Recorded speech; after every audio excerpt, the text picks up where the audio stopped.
lead announcer for Fox for the World Series as you come up on this great gig that you've been given. What are your thoughts as playoffs are about to start? Yeah, I've said it a few times, but it's a dream come true. And I know that it's easy to say that, and a lot of times it's hyperbole, but really for me, this is what I've always wanted to do. If you asked me when I was 10 years old, what do you want to do when you grow up? I would have said call the World Series. So I've gotten the taste of doing postseason baseball for the last few years, and there's nothing like it. And now to be able to do the World Series, I'm pinching myself every day leading up to it. When you were a kid, I imagine you were listening to Vin Scully and Joe Buck.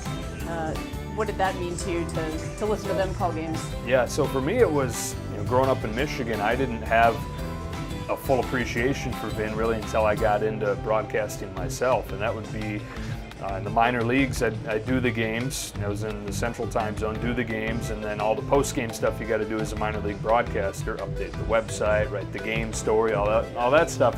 I would turn the West Coast broadcasts on, and obviously Vin would be the first one that I would turn on, and master class, and you learn from him every time you turn him on. And then 2016, where I was doing the road games and he was doing the home games, it was part of the job to watch the home games, so I got, again, 81 master classes in how to do the job. When this is your office view every day for 81 home games and then playoffs, what are your thoughts when you look out here every day? Yeah, it's a reminder every day how lucky I am.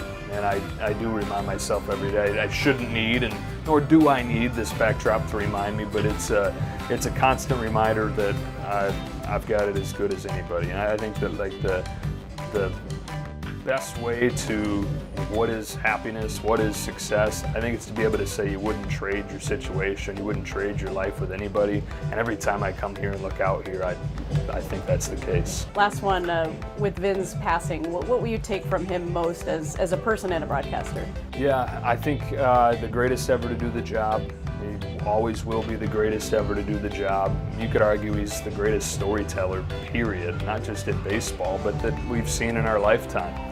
The way that he incorporated those stories and made the players human, I think that there's the human nature is to enjoy storytelling, and I took that from him from a kind of fundamental announcer standpoint.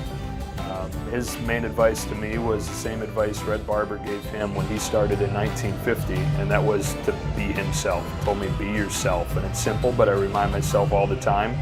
And I didn't know him that well, but as he's passed and we hear so many stories from people that they have about Vin and at his service, hearing his kids talk, my most lasting takeaway, forget all the amazing on-air stuff, is how his family talked about him.